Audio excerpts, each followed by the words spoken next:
Yeah, happy morning dear students. I am your RVR sir. Today we are going to start one more beautiful concept, an excellent and important concept which is very much useful in our engineering applications, which is none other than the comparisons between the polarized light and unpolarized light.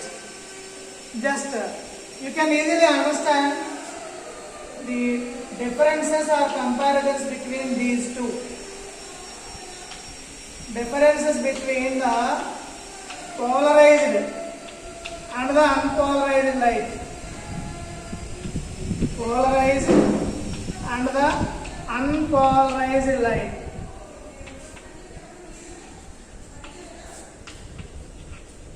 Yeah, all of you keep the heading as differences between the polarized light and the unpolarized light. Now, in order to understand this concept very clearly, let us divide our board into two parts. You can also divide your page into two blocks. Name the left block as unpolarized light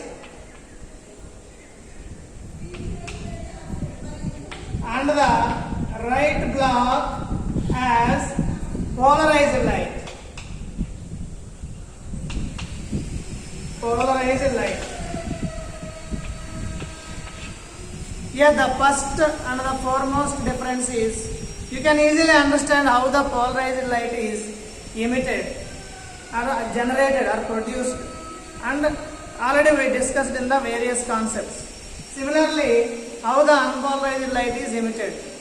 The best example for the unpolarized light sources are ordinary incandescent bulb, the light emitting from the tube light, light emitting from the glowing candle, light emitting from the illuminated sodium light, light emitting from the illuminated mercury light, like that. All these are comes under. Similarly, light which is emitting from the sun, these are all comes under the what we call it as unpolarized light. Examples for unpolarized light. Examples for unpolarized light is incandescent bulb,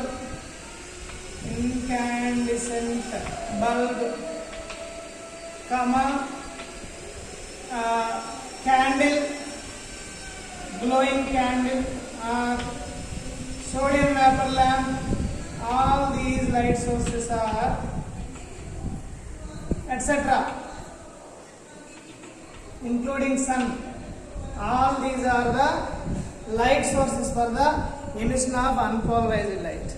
Now, coming to the polarized light. We know that the polarized light can be produced by various methods. Already we discussed the several methods in our previous video lectures.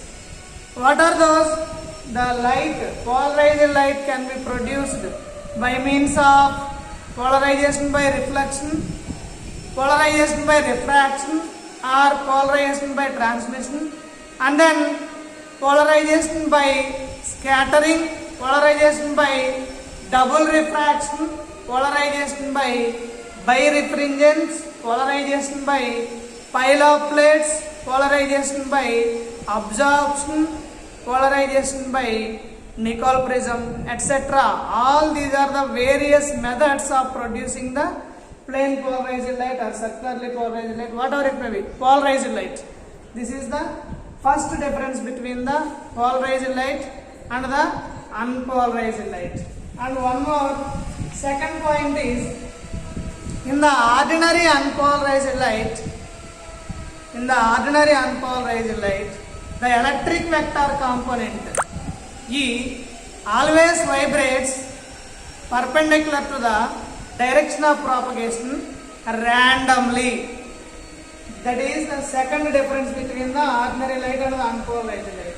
Whereas in the case of what we call it as polarized light, the electric vector component E always vibrates in a direction perpendicular to the direction of propagation of light, but only in the single plane.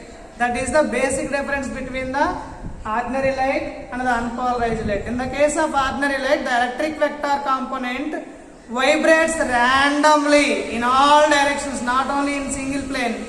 in all directions, in all orientations vibrates randomly, always perpendicular to the direction of propagation. But whereas in the case of plane polarized light, the electric vector component is confined to single plane. Of course, it is also always parallel to the, perpendicular to the direction of propagation. That is one more difference. And the next important difference is the phase difference between the two components, that is horizontal component and the vertical component. In the case of unpolarized light is unpredictable. The phase difference between two components,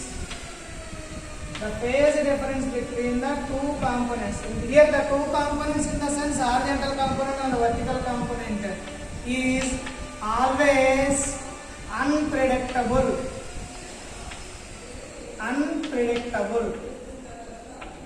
Whereas in the case of polarized light, the phase difference between the horizontal component and the vertical component, that is sigma component and the pi component, is always predictable. For example, if the light is a circularly polarized light, then one can able to identify the direction of or orientation of the electric field vector with respect to time as well as place. That is along the horizontal component and the vertical component. Similarly, if the light is a elliptical, then in such case also we can able to predict the orientation of the electric field vectors. Similarly, if the light is a plane polarized light, in such case also we can able to predict the orientation of the electric vector components, right? And then next fourth one is the intensity of the unpolarized light is always constant, does not varying with respect to orientation. Whereas the intensity of polarized light is not constant, it is continuously varying with respect to the orientation of the polarizer as well as the analyzer. So the intensity of the polarized light is changing or varying with respect to polarizer and the analyzer, whereas the intensity of unpolarized light is always constant irrespective of the orientation of the polarizer and the analyzer. And then last but not least, that is the fifth one. The light is an electromagnetic radiation in which the electric vector varies randomly with respect to time as well as space at any instant of time.